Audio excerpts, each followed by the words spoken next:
مقالہ جات وغیرہ بھی، اور بعض لوگوں نے اس کے اوپر کچھ موویز وغیرہ بھی بنائی ہیں، اور جس میں یہ بتایا گیا ہے کہ جو ڈسلیکسیا ہے یہ بچوں کا ایک میجر ایشو ہوتا ہے، اور یہ وہ بات ہے جو کہ آپ بھی جانتے ہوں گے۔ لیکن موجودہ تحقیق یعنی کہ آپ سمجھ لیں کہ 2018 سے آن ورڈ کی جو تحقیق ہے وہ ہمیں یہ بتاتی ہے کہ صرف جو ایک بچہ ہے اس کے جو لرننگ ڈس آرڈر ہے وہ ڈسلیکسیا نہیں ہوتا، اس کے علاوہ اور بھی لرننگ اس کے ڈس آرڈرز ہیں، جس میں ڈسلیکسیا ہے اور ڈسگرافیا ہے اور اس کے علاوہ ڈسکیلکولیا ہے اور اس کے علاوہ ڈیسپریکسیا ہے۔ یہ 4 ہیں، ان کو شارٹ فارم ہے ڈیسیاس کے نام سے پکارا جاتا ہے، ڈیسیاس۔ اور یہ بھی کہا جاتا ہے کہ ہر جو بچہ ہوتا ہے 100 میں سے 99 جو بچے ہوتے ہیں وہ کس نہ کس ڈیسیا میں مبتلا ہوتے ہیں۔ جو جدید ریسرچ، ماڈرن ریسرچ ہمارے سامنے آ رہی ہے وہ یہ بتاتی ہے کہ ہر بچہ تقریباً کسی نہ کسی ڈیسلیکسیا کا شکار ہوتا ہے۔ یہ الگ بات ہے کہ بعض میں یہ چیزیں شدت کے ساتھ موجود ہوتی ہیں اور بعض میں یہ تخفیفی انداز میں موجود ہوتی ہیں، لیکن ہوتی ہیں کسی نہ کسی شکل میں۔ ابھی میں آپ کے سامنے یہ شیئر کرنا چاہوں گا کہ اگر ڈسلیکسیا ہے کسی بچے کو تو اس کے نتیجے کے طور پر بچے کو کیا پرابلم ہوتے ہیں۔ تو ڈسلیکسیا جیسے میں نے عرض کیا کہ جو ڈسلیکسیا ہے بیسیکلی یہ سب سے بڑا جو بچے کا ایشو بچے کے لیے جو پیدا کرتا ہے وہ یہ ہوتا ہے کہ جو بچہ ہے اس کی ریڈنگ اور جو لرننگ ہے، ریڈنگ اور رائٹنگ یہ دونوں چیزیں متاثر ہوتی ہیں۔ وہ صحیح طریقے سے جو الفاظ ہوتا ہے ان کو نہیں دیکھ سکتا، اس کو جو الفاظ ہیں وہ ڈانس کرتے ہوئے یعنی کہ وہ تھر تھراتے ہوئے نظر آتے ہیں، بعض اوقات اسے الٹے نظر آتے ہیں۔ تو اس لیے ایسے جو بچے ہوتے ہیں ہم ان کو ریڈنگ پہ زور دیتے ہیں۔ پاکستان میں ویسے بھی یہ ہے کہ جب بچہ اسکول میں داخل ہوتا ہے تو اس کو سب سے پہلے اے فار ایپل ہی پڑھایا جاتا ہے، حالانکہ اسے نہ ایک ہے جو لفظ اس کی سمجھ آ رہی ہوتی ہے فگر کی اور نہ اسے ایپل کی سمجھ آ رہی ہوتی ہے۔ تو یہ سب سے بڑا مسئلہ ہے کہ جو بچہ ہے اس کو حروف ٹیڑھے میڑھے نظر آتے ہیں، اور وہ جو بچہ ہے وہ صحیح طریقے سے ہجے نہ کر سکتا ہے نہ اسے یہ زبانی یاد ہوتے ہیں۔ کچھ ماہرین یہ بھی کہتے ہیں کہ بیسیکلی دماغ ایک وہ حصہ جو کہ ہمارے 5 سینسز کو کنٹرول کرتا ہے، وہ حصہ اگر کمزور ہو تو اس طرح کا کوئی نہ کوئی جو ڈیسیا ہے یہ مارز وجود میں آتا ہے۔ اس میں بچہ جو ہوتا ہے نا وہ گرفتار ہوتا ہے اور اس کا یعنی مسائل کا شکار ہوتا ہے۔ اور میں یہ بھی بتا دوں کہ کچھ یہ بھی کہتے ہیں کہ یہ بیسیکلی یہ جو 4 ڈیسیاز ہیں یہ بیسیکلی توارث میں ملتے ہیں، اور اس کی جو دوسری یعنی کہ جو اس کی شکل بتائی گئی ہے وہ یہ بتائی گئی ہے کہ یہ نروز ڈس آرڈر کی وجہ سے بھی ایسا ہوتا ہے، کیونکہ انسان کا جو پورے کا پورا جسم جو ہے وہ ظاہر اس کے اندر یعنی کہ جو دماغ آپ کو پتہ ہے برین کنٹرول کر رہا ہوتا ہے، تو کس نہ کس جو نرو ہے اس کا ڈس آرڈر کی وجہ سے ان 4 میں سے کوئی نہ کوئی جو ڈیسیا ہے اس کا شکار بچہ ہوتا ہے۔ اور اس کا جو سلوشن ہے وہ آپ کو میں اینڈ میں جا کے بتاؤں گا کہ ان سب کا سلوشن کیا ہو سکتا ہے۔ دوسری جو بات ہے وہ ہے ڈسگرافیا۔ ڈسگرافیا یہ ہے کہ ایسے بچے مختلف قسم کی جو شکلیں ہیں اس میں تمیز نہیں کر سکتے، گرافیات پکچرز یعنی کہ تصویروں میں فرق نہیں یعنی کہ جان سکتے۔ مثال کے طور پر کون سی تصویریں، جیومیٹریکل جو پکچرز ہوتی ہیں، جیسے یہاں تک کہ جو ریکٹینگل ہوتا ہے اور جو سکیئر ہوتا ہے اس میں بچہ فرق نہیں فیل کر سکتا۔ اسی طرح جو کوادریلیٹرل ہوتا ہے اور اس کے ساتھ جو ٹرائی اینگل ہوتا ہے اس میں بچہ فرق فیل نہیں کر سکتا۔ پھر اسی طرح بعض کا جو چھوٹے حروف کا انگلش کا بی اور ڈی ہوتا ہے اس میں فرق فیل نہیں کر یعنی کہ وہ اس میں وہ فرق جو ہے وہ نہیں سمجھ سکتا۔ تو اس طرح کا یعنی کہ مثال کے طور پر جو بچہ ہے اس کو تصویروں میں، اور یہاں تک کہ ایسا بچہ جس بندے سے ایک بار ملتا ہے دوبارہ اسے نہیں پہچان سکتا، یعنی کہ یہ واقعی فزیکل یعنی کہ جو سچویشن ہے اس میں بھی یہ لوگوں کی جو تصویریں ہیں، اور ایسے بچے زیادہ دیر لوگوں کی تصویریں بھی یاد نہیں رکھ سکتے۔ تو یہ بھی ایک بہت بڑا مسئلہ ہے بچوں کے لیے کہ بچے جو ہیں یہ مرغی یا مثال کے طور پر بطخ ان کی شکلیں یاد نہیں رکھ سکتے، گائے اور بھینس کی جو شکل ہے اس کو ذہن میں نہیں رکھ سکتے، تو یہ بھی ہوتا ہے ڈسگرافیا ہوتا ہے۔ اس کے بعد ہے ڈسکیلکولیا۔ یہ جو ڈسکیلکولیا ہے بیسیکلی یہ کہا جاتا ہے کہ یہ ہر انسان میں کسی نہ کسی شکل میں موجود ہوتا ہے۔ مثلا ڈسکیلکولیا کیا ہے، اس میں جو بچہ ہے وہ میتھ کے جو سوال ہیں خاص طور پر جو 4 بیسک آپریشنز ہیں، جس کو پلس، جس کو مائنس کہتے ہیں، جس کو ڈویژن کہتے ہیں، ملٹیپلیکیشن کہتے ہیں، یہ جو 4 بیسک آپریشنز ہیں اس میں بچے کو سمجھ نہیں آتی۔ بچہ ملٹیپلائی نہیں صحیح کر سکتا، بچہ پلس جو ہے وہ صحیح نہیں کر سکتا، اس کو سمجھ نہیں آتی۔ بچہ مائنس نہیں کر سکتا. یہ بیسیکلی ڈس آرڈر ایسا ہے کہ اس میں جو بچے ہوتے ہیں، اور آپ اکثر یعنی کہ آپ میں سے اگر بعض ٹیچر میری یہ بات سن رہے ہیں تو ان کا یہ زندگی کا تجربہ ہوگا کہ کلاس میں آپ ایک ہی میتھڈ سے پڑھا رہے ہوتے ہیں، اگر 40 کی تعداد ہے تو صرف 10 بچے سمجھتے ہیں، باقی 30 بچے نہیں سمجھ سکتے، حالانکہ آپ ایک ہی میتھڈ سے بچوں کو پڑھا رہے ہوتے ہیں. تو اگرچہ اس میں اور بھی چیزیں ہیں ایجوکیشن پوائنٹ آف ویو سے، لیکن اس میں یہ بھی ہے کہ یہ ڈسکیلکولیا جو ہے ہر بچے کے اندر کسی نہ کسی شکل میں موجود ہوتا ہے، جس کی وجہ سے جو میتھ ہے اس سے بچے پیچھے رہتے ہیں. اور بالخصوص جب میں نے یہ آرٹیکل پڑھا تو انہوں نے بولا کہ یہ جو ڈسکیلکولیا ہے یہ برے صغیر پاک ہند کے اندر جو سٹوڈنٹس ان کے اندر یہ زیادہ پایا جاتا ہے. اس کے بعد آگے ہے ڈسپراکسیا. یہ جو ڈسپراکسیا ہے بیسیکلی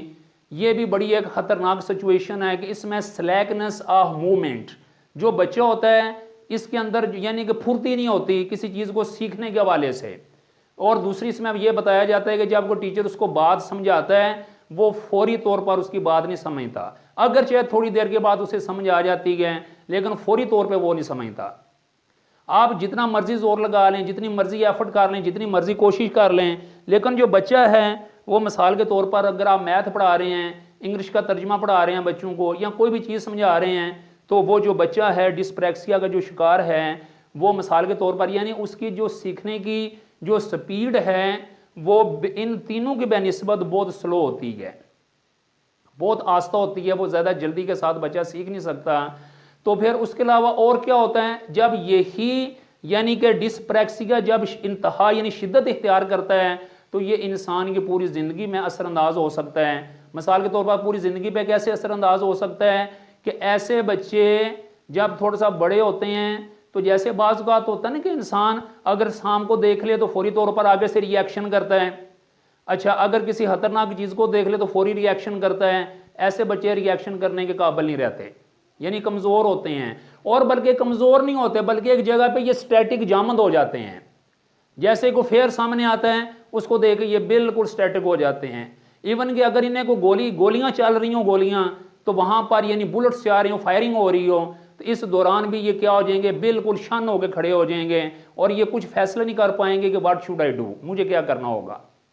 تو اس لیے یہ جو ہے نا مثال کے طور پر یہ ڈسپریکسیا جو ہے اس میں اگر اس کو بچپن میں کنٹرول نہ کیا جائے تو ایسے جو لوگ ہیں بڑے ہو کے انتہائی سست روی کا شکار ہوتے ہیں، کام کر لیتے ہیں لیکن کافی ہیلے بہانے کرنے کے بعد. اور ایسے لوگوں کے بارے میں یہ کہا جاتا ہے کہ ایسے لوگ کم سے کم آرمی کے اندر نہیں جانے چاہیے جنہوں نے ملکی سرحدوں کی حفاظت کرنی ہوتی ہے. ایسے لوگ آرمی کے لیے خطرناک ہوتے ہیں. اور شاید آپ یہ جانتے ہوں گے کہ جو ہائی لیول کے ٹیسٹ ہوتے ہیں CSS کے یا SSB کے ٹیسٹ ہوتے ہیں اس میں بھی اس چیز کو خاص طور پہ مد نظر رکھا جاتا ہے.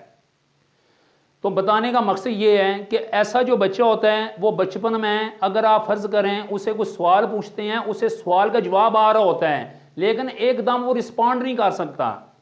اور پھر تھوڑی دیر کے بعد وہی بچہ سوچتا ہے کہ مجھے اس کا جواب تو آتا تھا لیکن میں نے دیا نہیں ہے، کیوں نہیں دیا میں نے، وہ اپنے آپ سے سوال کرتا ہے. پھر بعض اوقات یہ ہوتا ہے کہ آپ سے کوئی بندہ بات کر رہا ہوتا ہے کسی سلسلے میں یا آپ سے کوئی کوشچن پوچھ رہا ہوتا ہے، فوری طور پر آپ اس کا جواب نہیں دے سکتے حالانکہ آپ کو اس کا جواب آ رہا ہوتا ہے یا آپ کے کانشیس میں موجود ہوتا ہے. اس کی ریزن یہ ہوتی ہے کہ آپ ڈسپریکسیا کا شکار ہوتے ہیں. اب ان چاروں کا سلوشن کیا ہے؟ ان چاروں کا جو سلوشن ہے وہ بھی جو ایجوکیشنسٹ انہوں نے بتایا ہے اور دو بڑے انہوں نے سلوشن بتائے ہیں. There are two major solutions of these disorders. اور وہ دو سلوشن کیا ہیں؟ نمبر 1 جو سلوشن ہے وہ یہ ہے کہ بچے کو مار سے نہیں پیار سے پڑھانا چاہیے، بچے کو انتہائی شفقت کے ساتھ پڑھانا چاہیے. کیونکہ وہ یہ کہتے ہیں کہ یہ جو ایک تو بات ہوگی نا جو توارث یعنی کہ وراثت ہیریڈیٹری کریکٹر کے طور پر یعنی کہ یہ چیز منتقل ہوتی ہے بچوں تک. دوسرا وہ کہتے ہیں کہ یہ خوف اور ڈانٹ ڈپٹ سے یہ چیزیں جو ہوتی ہیں بچوں کے اندر یہ منتقل ہوتی ہیں.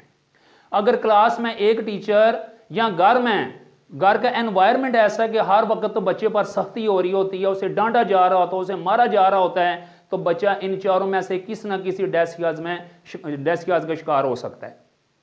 ایک تو یہ ہے، اور اسی لیے آپ نے سنا ہوگا یہ نعرہ جو ہے مار نہیں مگر پیار، بیسیکلی انہی آرڈر کو ذہن میں رکھ کے بچے کے لیے بولا گیا ہے. بلکہ ابھی تو انتہائی سخت پابندی بھی لگی ہوئی ہے کہ اسکولوں میں آپ لوگ سٹک استعمال نہیں کر سکتے. اور یہ بھی کہا جاتا ہے کہ سٹک کے ذریعے آپ 10% رزلٹ لے سکتے ہیں جبکہ محبت اور پیار کے ذریعے آپ 90+ یعنی کہ رزلٹ لے سکتے ہیں، یعنی 90% سے زیادہ آپ رزلٹ لے سکتے ہیں۔ آپ بچوں کو شفقت دیں، پیار سے، محبت سے، اور بچوں کا مینٹل لیول سامنے رکھ کے، تو کبھی بھی جو بچہ ہے وہ مثال کے طور پر پیچھے نہیں آئے گا، بلکہ 90% سے کلاس کا رزلٹ زیادہ بہتر ہو جاتا ہے۔ تو ایک تو یہ طریقہ ہے کہ بچے کو انس، محبت اور پیار اور شفقت دینی ہے۔ اور دوسرا طریقہ کون سا ہے؟ دوسرا طریقہ یہ ہے ان چاروں کے لیے کہ جو ٹیچر ہے اس کو بچوں کو، جب بچے کو پڑھانا ہے، he must used AV aids یعنی ٹیچنگ ایڈس،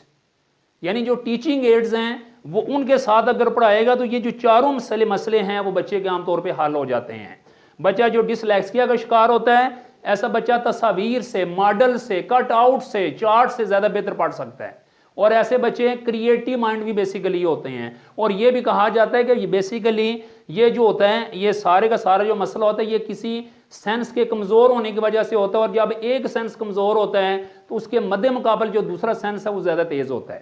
تو لہٰذا یہ ہے کہ ایسے بچے کریٹیو مائنڈڈ ہوتے ہیں، ایسے بچے بڑے بلکہ میں تو ریسرچ میں یہ پڑھ رہا تھا کہ دنیا کے 5 ایسے بڑے انسان ہیں جن کے اندر ان چار یعنی کہ ڈسلیکس کے جن کے اندر موجود تھا، جس میں آئنسٹائن کا نام بھی لیا جاتا ہے، جس میں ایڈیسن کا نام بھی لیا جاتا ہے، کہ ان کے اندر بھی یہ جو یعنی ڈیسیاز تھے یہ موجود تھے۔ تو یہ ہے کہ ٹیچنگ ایڈ کا استعمال، یعنی کہ کلاس کے اندر اگر ٹیچر کرے گا چھوٹے لیول پہ، اور میں سوچ رہا تھا کہ وہ ایک میں نے مقولہ پڑھا تھا کہ 1 picture is better than 1000 words۔ ہم سر کھپاتے رہیں بچوں کا لیکن بچوں کو سمجھ نہیں آئے گی، یا اپنا کھپاتے رہیں، لیکن ایک تصویر لا کے سامنے بچے کو بتا دیں بچوں دس از، یعنی جو بھی چیز ہے، کیٹ ہے یا جو بھی ہے، تو بچہ فوری طور پہ سمجھ لے گا۔ تو ان چاروں کا سلوشن ایک تو پیار محبت ہے، گھر سے بھی بچوں کو پیار محبت شفقت دیں، اور سکول بھی بچے کو پیار محبت اور شفقت ملے، یا ایسے سکول میں داخل کریں یہاں سے یہ چیزیں ملتی ہیں۔ صرف بچے کو ایجوکیشن لینے بھیجیں، بلکہ بچے کو شفقت، محبت اور جو انس ہے، رحم دلی ہے، وہ بھی لینے کے لیے بھیجیں۔ تو دوسرا مسئلہ جو میں نے آپ کے سامنے شیئر کیا ہے وہ یہ ہے کہ جو ٹیچر حضرات کے لیے ہے کہ وہ کلاسز کے اندر ٹیچنگ ایڈز کا استعمال کریں۔ اگر ٹیچنگ ایڈ کا وہ استعمال کریں گے تو اس کے نتیجے کے طور پر ان بچوں کا یہ جو لرننگ ڈس آرڈرز ہیں یہ انتہائی ڈیکریز لیول پہ چلے جائیں گے، اور ان بچوں کو سیکھنے میں کوئی کسی قسم کی پرابلم نہیں ہوگی۔ حالانکہ یہ بھی کہا جاتا ہے کہ ایسے بچے بھی کوئی مثال کے طور پہ معمولی بچے نہیں ہوتے، ایسے جو بچے ہیں یہ بہت کمال کر سکتے ہیں، لیکن صرف کیا ہوتا ہے کہ مثال کے طور پر ہمیں اس طرح کو انہیں انوائرمنٹ، یعنی کہ کلاس روم کے اندر جو ٹیچنگ انوائرمنٹ ہے وہ بچوں کا انتہائی یعنی کہ AV ایڈز والا ہونا چاہیے، بچوں کو پریکٹیکلی ہر چیز کروائی جائے، تو پھر یہ ہے کہ یہ بچوں کے جتنے بھی یہ آرڈرز ہیں، ڈس آرڈرز ہیں، یہ ختم ہو سکتے ہیں۔ مجھے امید ہے، بلکہ ایک کول کے ساتھ یہ آٹو رینک ایک بہت مشہور سائیکالوجسٹ ہے، اس نے یہ بات بولی تھی کہ اگر کوئی بھی بچہ جس کو یہ ڈیسیا ہو، کوئی بھی بچہ ہو، اس کو میرے حوالے کریں اور ایک کاغذ کے اوپر مجھے لکھ کے دیں کہ آپ نے بچے کو کیا بنانا ہے، کس لیول پہ لے کے جانا ہے، تو اس بچے کو 10 سال کے بعد مجھے اسی طرح کا بنا بنایا لے لیں۔ اس کا مقصد کہنے کا یہ تھا کہ میں اس بچے کو ان چیزوں کو مد نظر رکھتے ہوئے ایک ایسا انوائرمنٹ پرووائڈ کروں گا جس کی وجہ سے وہ جو بچہ ہے وہ اس مطلوبہ منزل تک پہنچے گا۔ مجھے امید ہے کہ آپ کو یہ میرا ایپیسوڈ پسند بھی آئے گا، اور آپ اس ایپیسوڈ کو دیکھیں گے اور دوسروں تک شیئر بھی کریں گے، اور اگر ہو سکے تو اس چینل کو سبسکرائب بھی کریں گے۔ میں نے 8 امیزنگ فیکٹ آپ کے سامنے شیئر کر دیے ہیں، اگر بیچ میں کوئی مسنگ ہے تو آپ لوگ دیکھ سکتے ہیں۔ انشاءاللہ تعالیٰ آپ کو ہر ایک آپ جو بھی دیکھیں گے اس میں آپ کو ایک نئی چیز ملے گی، ایک نئی ریسرچ ملے گی۔ تو انشاءاللہ تعالیٰ مجھے کبھی امید ہے کہ آپ اس معاملے میں مجھے مایوس نہیں کریں گے اور آپ یہ دوسروں تک پہنچائیں گے۔ Thank you very much. اللہ حافظ۔